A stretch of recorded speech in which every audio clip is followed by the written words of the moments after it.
मैं बच्चों के स्कूल गया। मेरे और मेरी बीवी के शूज़ दहलीज पर उतरवा लिए गए। हमें 2 दिन कबल उसको स्कूल से हिदायत मिली थी, आप अपने हाउस स्लीपर के साथ लेकर आएं।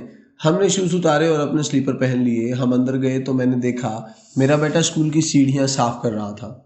मैं पाकिस्तानी कल्चर में पला बड़ा था। मैंने बेटे को सीढ़ियाँ साफ़ करते देखा तो मुझे बहुत बुरा लगा और मैंने अपनी बीवी से कहा, हम इस स्कूल को इतनी भारी भारी फीसें देते हैं, लेकिन उन्होंने हमारे बेटे को स्वीपर बना दिया है। मेरी बीवी ने हंसकर जवाब दिया, जापान के हर स्कूल में बच्चों से रोजाना 40 मिनट सफाई कराई जाती है। मैं भी करती थी और हमारे वजीर आजम और वज़रा भी और मुल्क के तमाम खरबपति भी। ये हमारी फर्स्ट ट्रेनिंग होती है। मैं बहुत हैरान हुआ। मेरी बीवी ने बताया, हमारे स्कूलों में सफाई का अमला नहीं होता। गार्डन से लेकर वॉशरूम्स तक स्टूडेंट साफ करते हैं और इसमें किसी को इस्तिस्ना नहीं। हमारी गुफ्तगू जारी थी कि मेरी बेटी भी हमसे मिलने आ गई। वो भी इसी स्कूल में पढ़ती थी। मैंने बेटी से पूछा, तुम क्या कर रही थी? उसका जवाब था, हमारी क्लास की ड्यूटी वॉशरूम्स की सफाई पर लगी थी। मैं 6 वॉशरूम्स धो और खुश करके आई हूँ। मैंने बेटी से पूछा, क्या आपको वॉशरूम साफ करते हुए बुरा नहीं लगता? उसने हंसकर जवाब दिया, हमारी प्रिंसिपल, हमारे तमाम टीचर्स और हमारा पूरा स्कूल सफाई करता है। हम सब बराबर हैं, फिर हमें बुरा क्यों लगेगा? मैंने अपनी बेटी के सर पर हाथ फेरा और कॉन्फ्रेंस रूम की तरफ चला गया। मुझे ये वाक़या भी इरफान सिद्दीकी ने सुनाया था। ये चंद दिन के लिए पाकिस्तान आए और उन्होंने अपनी ज़िंदगी के 2 कीमती दिन मुझे इनायत किए। हम सारा दिन गप लगाते रहे। उनका कहना था, जापान के तमाम स्कूलों में सुबह बच्चों से सफाई कराई जाती है। इससे बच्चों को सफाई की आदत पड़ जाती है और ये बड़े होकर भी उसका ख्याल रखते हैं। हमारे दफ्तरों में भी मुलाजमीन सुबह आकर मेज़, कुर्सी, कमरा और वॉशरूम साफ़ करते हैं और फिर काम शुरू करते हैं। ये छुट्टी वक्त घर जाने से पहले भी सफाई करते हैं। घर पहुंचकर अपना घर, किचन और वॉशरूम भी साफ़ करते हैं। मैंने शुरू में एक सॉफ्टवेयर कंपनी में जॉब की। मेरा चेयरमैन $1 बिलियन की कंपनी चला रहा था, लेकिन वो खुद अपने हाथ से वर्कर्स की वॉशरूम साफ करता था। उसकी बेगम भी हमारे ऑफिस में जॉब करती थी। वो भी पूरा दफ्तर साफ करती थी और उन दोनों मियाँ बीवी को ज़रा बराबर शर्मिंदगी नहीं होती थी। अब जापान में किसी दफ्तर, किसी पार्क या किसी घर में चले जाएं, आपको हर चीज़ साफ सुथरी और सलीके में दिखाई देगी। और ये सलीका और सफाई लोग करते हैं। टूथब्रश से कोनों खुदरों तक से मट्टी निकालते हैं। मुझे स्टोर्स में सफाई के सामान के रैक्स देखने का इत्तेफाक हुआ। वहाँ 36 किस्म के छोटे बड़े ब्रश थे। किताबों के रैक साफ करने वाले ब्रश अलग थे और पर्दों की रीलिंग और कमोड को साफ करने वाले ब्रश अलग। एक रैक में फर्श और कपड़ों से बाल निकालने वाले आलात थे। अब सवाल ये है, जापानी लोगों में ये सफाई और ये सलीका कहाँ से आता है? ये बचपन में स्कूल की ट्रेनिंग से कशीद होता है। कौमें माँ की गोद और स्कूल से जन्म लेती हैं। अगर माँ की गोद साफ़ सुथरी, अच्छी और महज़ब नहीं होगी तो बच्चा भी महज़ब, अच्छा और साफ़ सुथरा नहीं होगा और ये बड़ा होकर माहौल में गंद डालेगा। माँ के बाद स्कूल हमारी परवरिश गाह होते हैं।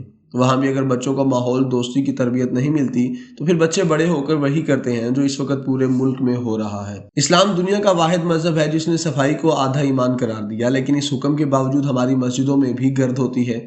वज़ू खानों और वॉशरूम्स के करीब से नहीं गुजरा जा सकता। वज़ू के पानी के असरात इमाम साहब की जाए नमाज तक नजर आते हैं। क्यों? क्योंकि हमने लोगों को सफाई की ट्रेनिंग ही नहीं दी। हम उन्हें निस्फ ईमान की हदीस तो सुनाते रहते हैं, लेकिन उन्हें अपने हाथ से सफाई करके नहीं दिखाते। चुनांचे ये बड़े होकर सड़क से लेकर मस्जिद तक गंद डालते रहते हैं, जबकि हमारे मुकाबले में सिखों के गुरुद्वारे साफ होते हैं। गुरुद्वारों का सेहरा मियाँ मीर रहमतुल्लाह अलैह के सर जाता है। गुरु नानक हज़रत मियाँ मीर रहमतुल्लाह अलैह के शागिर्द थे। हज़रत साहब अपने हाथ से अपनी मस्जिद और दरगाह की दहलीज साफ करते थे। शागिर्दों ने उस्ताद की अकीदत में दरगाह की दहलीज साफ करना शुरू कर दी। गुरु नानक मुसलमान शागिर्दों से एक कदम आगे निकल गए।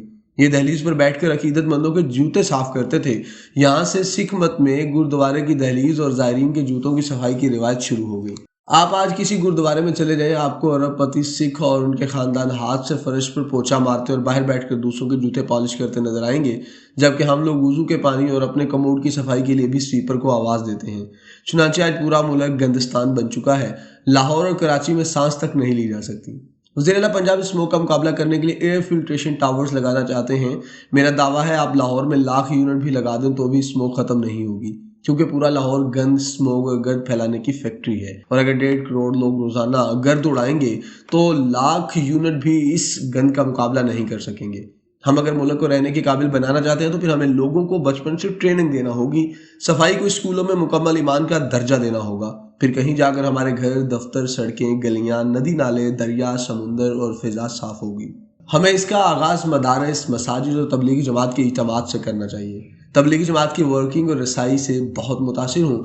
ये लोग पूरे मुल्क में फैले हुए हैं। ये अगर अपने सिलेबस में सफाई को अमलन आधा ईमान मान लें और लोगों को ट्रेनिंग देना शुरू कर दें तो पूरा मुल्क बदल जाएगा। इस तरह अगर प्राइवेट स्कूल, कॉलेजेस और यूनिवर्सिटियाँ जापानी मॉडल पर चली जाएं, ये अपने अमले और तालिब इल्मों को कैंपस की सफाई का काम सौंप दें, रोज़ाना सुबह आधा घंटा बच्चों से सफाई कराएं और इसमें वॉशरूम्स की सफाई भी शामिल हो, तो ये कौम 10-15 वर्षों में तब्दील हो जाएगी। और इसके बाद सरकारी और गैर सरकारी दफ्तर भी ये कदम उठाएं, ये अपने लोगों से सुबह सफाई कराया करें।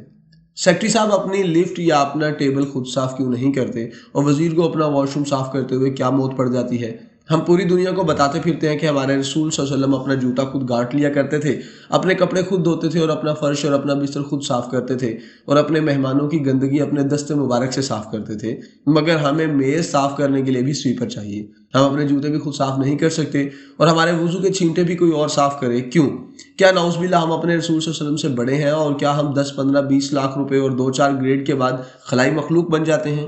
मैं चंद दिन पहले अपने दफ्तर गया तो इसकी दहलीज पर सालन गिरा हुआ था। सिक्योरिटी गार्ड करीब खड़ा था। मैंने उससे पूछा, ये किसने गिराया? उसका जवाब था, मुझसे सालन की प्लेट गिर गई। मैंने पूछा, फिर आपने इसे साफ क्यों नहीं किया?